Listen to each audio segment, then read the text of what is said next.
ദുരന്ത നിവാരണ രംഗത്തെ ആധുനിക സാധ്യതകൾ സന്നദ്ധ പ്രവർത്തകർക്ക് പരിചയപ്പെടുത്തി ആഗോള വിദഗ്ധർ.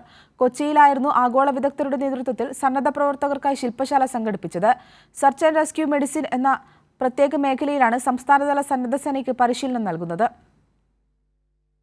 ദുരന്ത നിവാരണ രംഗത്ത് മാതൃകാപരമായ പ്രവർത്തനം തുടരുന്ന സംസ്ഥാനത്തെ സന്നദ്ധ പ്രവർത്തകർക്ക് ഈ രംഗത്തെ ആധുനിക സാധ്യതകൾ പരിചയപ്പെടുത്താനും പ്രത്യേക മേഖലയിൽ പരിശീലനം നൽകുന്നതിനുമായിരുന്നു ആഗോള വിദഗ്ധരുടെ നേതൃത്വത്തിൽ ആദ്യമായി ശില്പശാല സംഘടിപ്പിച്ചത്.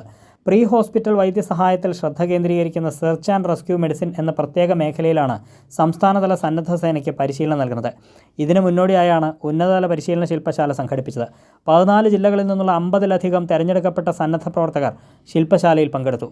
Educare institute of dental sciences, UK ആസ്ഥാനമായ പ്രൊമിത്യൂസ് മെഡിക്കൽ ഇന്റർനാഷണൽ, UAEയിൽ നിന്നുള്ള റെസ്പോൺസ് പ്ലസ് മെഡിക്കൽ സർവീസസ് എന്നിവർ ചേർന്ന് സംസ്ഥാന ദുരന്ത നിവാരണ അതോറിറ്റിയുടെ സഹകരണത്തോടെയാണ് ശില്പശാല സംഘടിപ്പിച്ചത്. ജില്ലാ കളക്ടർ NSK ഉമേഷാണ് ശില്പശാല ഉദ്ഘാടനം ചെയ്തത്.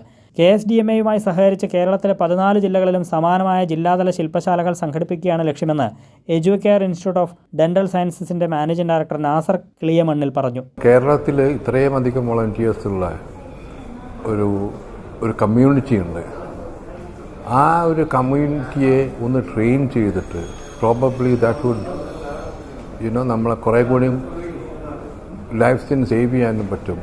അപ്പോൾ അങ്ങനത്തെ ഒരു ഐഡിയ തോന്നിയപ്പോഴാണ് ഞാൻ അവരെ ക്ഷണിച്ചതും. UKയിലെ ചീഫ് മെഡിക്കൽ ഓഫീസറും SAR മെഡിസിൻ രംഗത്തെ ആഗോള അതോറിറ്റിയുമായ പ്രൊഫസർ റിച്ചാർഡ് ലിയോൺ, UAEയിലെ response plus medical CEO doctor Rohil Raghavan, UKയിൽ നിന്നുള്ള ജസ് ഹാർവുഡ്, അബുദാബിയിൽ നിന്നുള്ള റാൽഫ് മൈക്കിൾ ഇഗ്നേഷ്യോ തുടങ്ങിയവർ ക്ലാസുകൾ നയിച്ചു. അടിയന്തര സാഹചര്യങ്ങളിൽ വേഗത്തിൽ വിന്യസിക്കാൻ കഴിയുന്ന പരിശീലനം ലഭിച്ച വികേന്ദ്രീകൃത മെഡിക്കൽ പ്രതികരണ സേനയെ കേരളത്തിൽ സജ്ജമാക്കാൻ ലക്ഷ്യമിട്ടുകൂടിയായിരുന്നു ശില്പശാല സംഘടിപ്പിച്ചത്. കൈരളി ന്യൂസ്, കൊച്ചി.